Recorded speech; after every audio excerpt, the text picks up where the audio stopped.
Superstars were emerging. In 1993, Wayne Carey made a quantum leap. Appointed captain at the age of 21, he became one of the champion players in the AFL and would cap a remarkable year by being named All-Australian captain. North, under Pagan, was a new-look side, brimming with confidence. Newcomer Adrian McAdam burst into football with 23 goals in 3 matches, 7 on debut against Richmond, 10 of 35 goals against Sydney. A chance from here. He's so mercurial. Look at that. Oh, yes, sirree. And 6 against the Bulldogs. North had won 6 of its first 7 and were on top. Others making their mark included Footscray's Scotty West. He kicked 6 against Essendon in round 5, and only the bravest would have suggested the Bombers could have risen from 11th spot after 5 rounds to be a threat. Magnificent football by Footscray. In round 6, they made a huge move. Against Geelong, there was a game to savour. Essendon had Paul Salmon kicking 10 at one end. Magnificent stuff by Salmon. Funny looking kick. The end result might be okay. Ablett slung off the ball. Snapshot. He's got his 4th. But at the other end, Gary Ablett would kick 14-7, a record score in a losing team. Snap. Number 10. And off the left foot. Sydney found their saviour, or so they believed, in Mr. Football Ron Barassi, perhaps the most influential figure in the history of the game. As a player and a coach, none had known greater fame. The difficulty of the task would never faze him.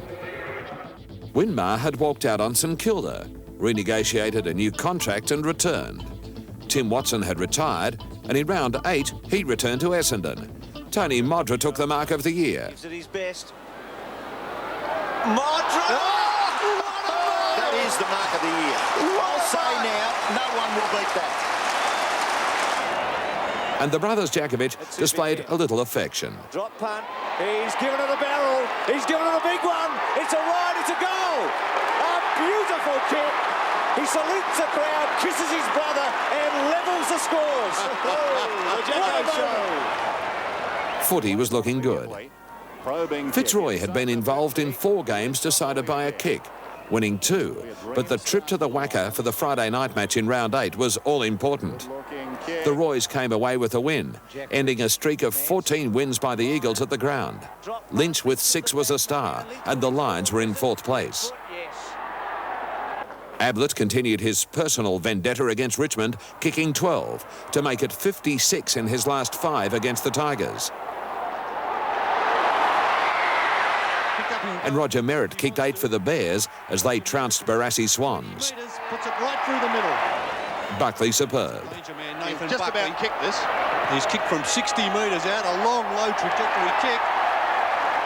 What a fantastic goal. What a goal. The Swans were in the news for all the wrong reasons.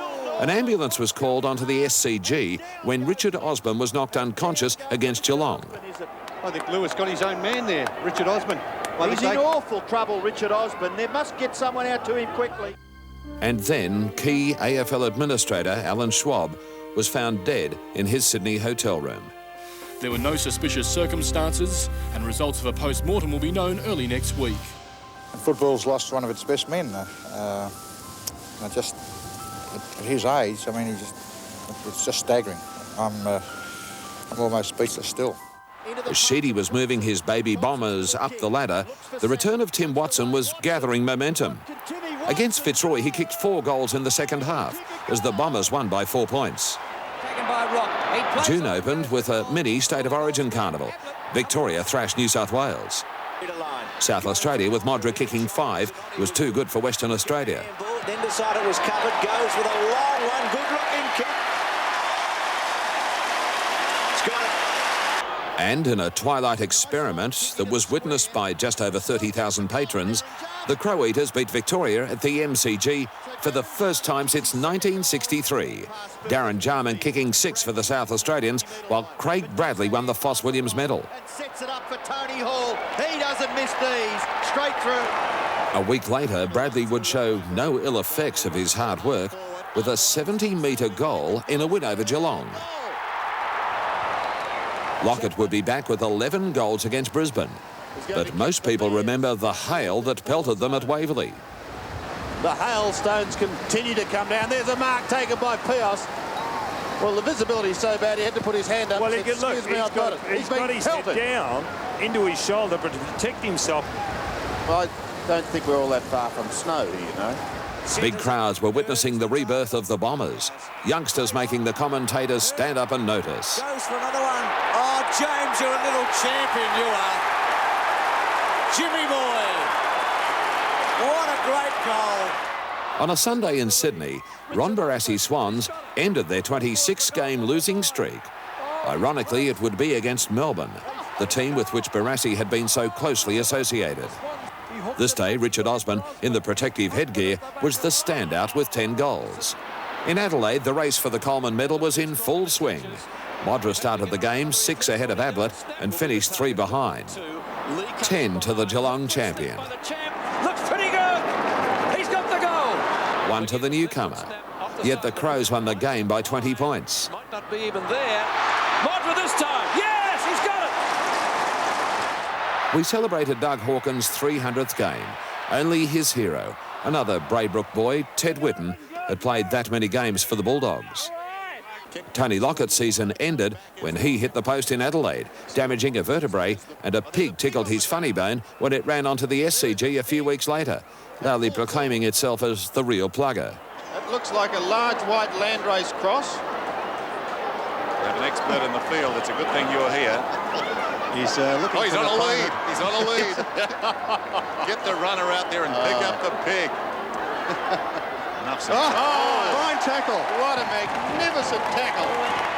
And when Essendon beat the West Coast at the MCG, thanks to a timely goal from Paul Salmon, Kevin Sheedy waved his jacket. It was a craze that became infectious. Paul Salmon kicked his only goal in the last minute to win the game. Look at Kevin Sheedy. Great performance of Bombers. I have never seen Sheedy like that, except for those premierships in the 80s. Look, I enjoy all my involvement in the game, whether it's Win Socks, whether it's marshmallows, with the waving jackets, or trying to win a premiership. Don't forget, it's still a game. Ablett was the first to 100 goals. Round 18 against North. Only Bob Pratt got there quicker. Modra followed the following week. And he kicks. I think he's got it. Well done, Anthony Modra. Great effort by the champion full forward. With Dunstall bringing up his 4th century a fortnight later, it was truly a classic year for the Spearheads.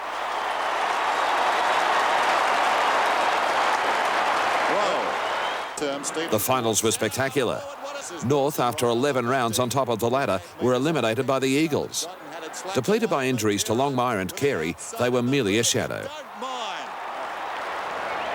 79,000 attended the first night final between Carlton and Essendon. It was one of the best ever. Kick it to the back. He'll give it away to Watson, who should go. Oh, the Bombers.